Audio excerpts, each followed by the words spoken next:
This morning, we're going to be a little crazy and start with our big story, or should I say, big, beautiful story President Trump's big, beautiful bill. Over the weekend, the Senate passed the first hurdle to getting the bill signed into law, successfully voting to begin debate on it. Two Republicans, Senator Tom Tillis of North Carolina and Senator Rand Paul of Kentucky, voted against moving the bill forward, largely based on spending increases.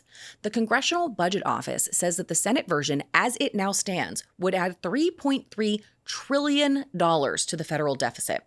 Now, debate on this bill has begun, but it is going to be a while before a full vote can take place.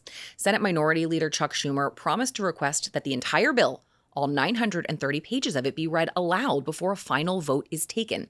And here's a little civics refresher. If the Senate does pass the bill, it doesn't just go sailing off to the Resolute desk to get signed into law by the president. It'll have to go back to the House for a revote on whatever the senators tweaked. And I mentioned hurdles in the beginning of this story. Here's a big one. Speaker Mike Johnson cannot afford to lose more than 3 Republican votes. So about that, I asked the Post's political reporter Ryan King, how are things looking in the House? If there are differences between the Senate version of the big, beautiful bill and what Republican members of the House want, they might try to make revisions, but then that would spark what could be a conference committee to reconcile the differences between the two versions of the bill. And GOP leadership is pretty keen on trying to avoid that because that will significantly delay it getting to President Trump's desk.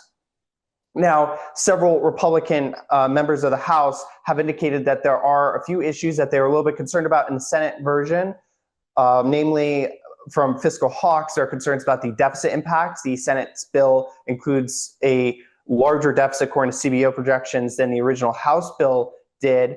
There's also concerns about changes that were made to Medicaid. The Senate bill looked to cut Medicaid spending more deeply than the original House bill and was a little bit more stringent with the work requirements than the original House version. There's also concerns about the Senate's changes to the SALT tax cap. See what I mean about hurdles there? The bill was given the self-imposed deadline of July 4th by President Trump, but he walked back that demand on Sunday, telling Fox News that it was more important to get it passed than it is to do it by Independence Day on Friday. For more on these stories and everything you could possibly want to know, check out the New York Post in print or online. And don't forget, like and subscribe to the New York Postcast wherever you get your podcasts, and of course on YouTube as well. You will be glad you did wake up in the morning with me. I got your headlines, I got your gossip, everything you need to know to start your day.